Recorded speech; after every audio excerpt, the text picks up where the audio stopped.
Hello दोस्तों, मेरा नाम है करण और आप सुन रहे हैं स्टोरी क्राइम की। उम्मीद करता हूं आप सभी अच्छे होंगे।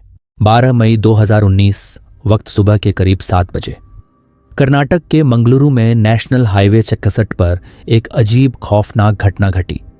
पुलिस कंट्रोल रूम में सुबह सुबह एक फोन आया जिसमें बताया गया कि उडुपी मंगलुरु रोड पर एक फल बेचने वाले को एक थैले के अंदर महिला का कटा हुआ सिर मिला है।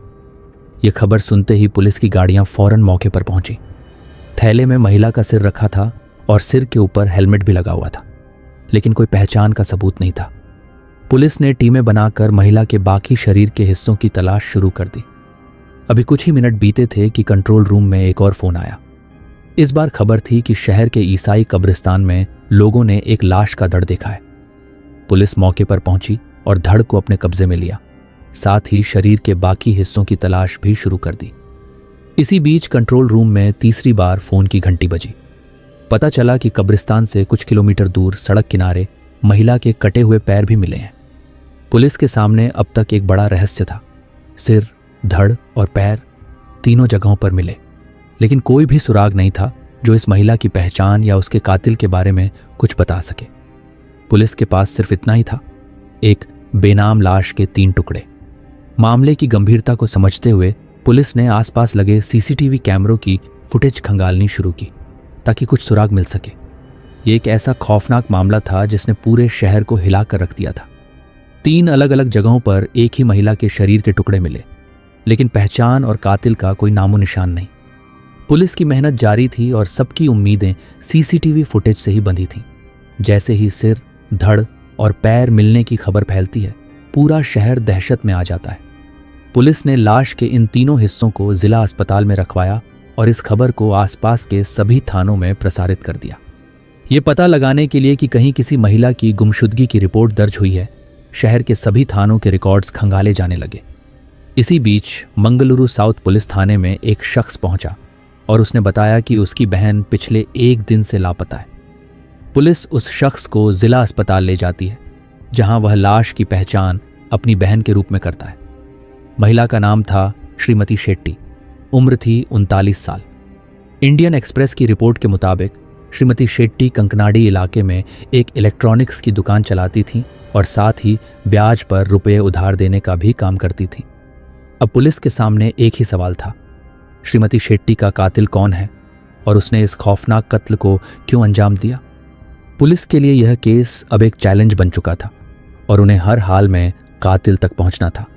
शहर में दहशत और उथल पुथल के बीच पुलिस कातिल को पकड़ने के लिए हर दिशा में तफ्तीश शुरू कर चुकी थी। श्रीमती शेट्टी की जिंदगी एक उलझी हुई कहानी थी। शादीशुदा होते हुए भी उन्होंने अपने पति से अलग होकर खुद को एक नई राह पर चलने का फैसला किया था। हालांकि तलाक नहीं हुआ था, फिर भी वे अपने पति से दूर होकर सुदीप नामक व्यक्ति के साथ रहने लगी थी। ये रिश्ता भी लंबे समय तक नहीं चला। सुदीप और शेट्टी के बीच का प्यार धीरे धीरे खटास में बदल गया और आखिरकार दोनों अलग हो गए। जब पुलिस को इस मामले की खबर लगी तो उनका शक सबसे पहले इन दोनों पर ही गया। सवाल यह था कि क्या शेट्टी के पति को अपने अलगाव से कोई परेशानी थी, या फिर सुदीप, जो पहले से ही चोरी के मामले में मंगलुरु जेल में बंद था, का इसमें कोई हाथ था? पुलिस ने बिना देर किए दोनों से पूछताछ शुरू की। पति ने साफ साफ कहा, मैं उससे लंबे समय से संपर्क में नहीं हूं, हम दोनों के बीच कोई बात ही नहीं होती। वहीं सुदीप ने जेल से ही अपनी सफाई देते हुए कहा, मेरा और शेट्टी का रिश्ता तो बहुत पहले ही खत्म हो गया था, उसका हालचाल तक मुझे नहीं मालूम। पुलिस ने बातों पर भरोसा नहीं किया। उन्होंने इन दोनों की कॉल डिटेल्स खंगाली, हर छोटे बड़े सुराग को जांचा, मुखबिरों को भी अपने काम पर लगाया ताकि कोई छिपी हुई जानकारी सामने आ सके। लेकिन काफी कोशिशों के बाद भी पुलिस के हाथ कोई ऐसा सुराग नहीं लगा जिससे इनके खिलाफ कुछ साबित हो सके। आखिरकार पुलिस को महसूस हुआ कि शायद वे गलत दिशा में ढूंढ रहे हैं। पर असली सवाल अभी भी बाकी था, आखिर श्रीमती शेट्टी के साथ क्या हुआ? कौन था जो उनकी जिंदगी में ऐसी उथल पुथल मचा रहा था? जैसे जैसे वक्त बीत रहा था, पुलिस की चिंता बढ़ती जा रही थी। हर कोशिश बेकार होती दिख रही थी। उन्होंने उन सभी लोगों की लिस्ट चेक की जिन्हें श्रीमती शेट्टी ने रुपये उधार दिए थे, लेकिन वहां भी कुछ संदिग्ध नहीं मिला। हर रास्ता जैसे बंद होता जा रहा था। ऐसे में पुलिस ने एक नई दिशा में सोचने का फैसला किया, शेट्टी के दिन भर का रूटीन चेक करने का। वो कब घर से निकलती हैं, किससे मिलती हैं, दुकान पर कब जाती हैं, सब कुछ। सबसे पहले 11 मई का रूटीन चेक किया गया। सुबह सुबह शेट्टी अपने घर से निकली और 9 बजे तक अपनी दुकान पर पहुंच गई। इस बीच घर से दुकान तक के रास्ते में पड़ने वाले करीब 100 सीसीटीवी कैमरों की फुटेज पुलिस ने खंगाल डाली। फुटेज में उन्हें कुछ असाधारण नहीं मिला, लेकिन फिर भी वो उम्मीद नहीं छोड़ रहे थे और आखिरकार उनकी मेहनत रंग लाई। उन्हें इस केस में पहला सुराग मिल ही गया। सुराग था महज 2 सेकंड की एक सीसीटीवी फुटेज का। दरअसल रास्ते में पड़ने वाली एक हार्डवेयर की दुकान के सामने लगे सीसीटीवी कैमरे में शेट्टी नजर आईं। उन्होंने अपनी स्कूटी रोकी, कुछ देर पीछे मुड़ी और बाइक पर बैठे एक शख्स से बातें करने लगी। 2 सेकंड का यह नज़ारा जिसमें दोनों ने कुछ कहा सुना और फिर चले गए। कैमरे के एंगल की वजह से उस बाइक सवार शख्स का चेहरा साफ नहीं दिखा, लेकिन वो 2 सेकंड की बातचीत जिसमें किसी अनहोनी की झलक थी। अब पुलिस के सामने सबसे बड़ी चुनौती थी उस बाइक सवार शख्स की तलाश। कौन था वो? क्या उसके पास इस राज का जवाब था? पुलिस की उम्मीदें अब उसी शख्स पर टिकी थीं। पूछताछ से पता चला कि उस बाइक सवार का नाम जोनास सैमसन था, जो समुद्र किनारे कबाब की एक दुकान चलाता था। पुलिस ने तुरंत उन लोगों की लिस्ट को चेक किया जिन्होंने श्रीमती शेट्टी से रुपये उधार लिए थे। सैमसन का नाम इस लिस्ट में मौजूद था। ये एक बड़ा सुराग था जिससे पुलिस को उम्मीद बंधी। 14 मई को पुलिस की एक टीम सैमसन के घर जा पहुंची। जैसे ही सैमसन ने पुलिस को दरवाजे पर देखा, उसके होश उड़ गए। घबराहट में उसने दरवाज़ा बंद कर लिया और खुद को मारने की कोशिश करने लगा। यह सब बहुत तेजी से हो रहा था, लेकिन पुलिस के पास अब इसे रोकने का कोई दूसरा मौका नहीं था। वे इस मौके को किसी भी कीमत पर खोना नहीं चाहते थे।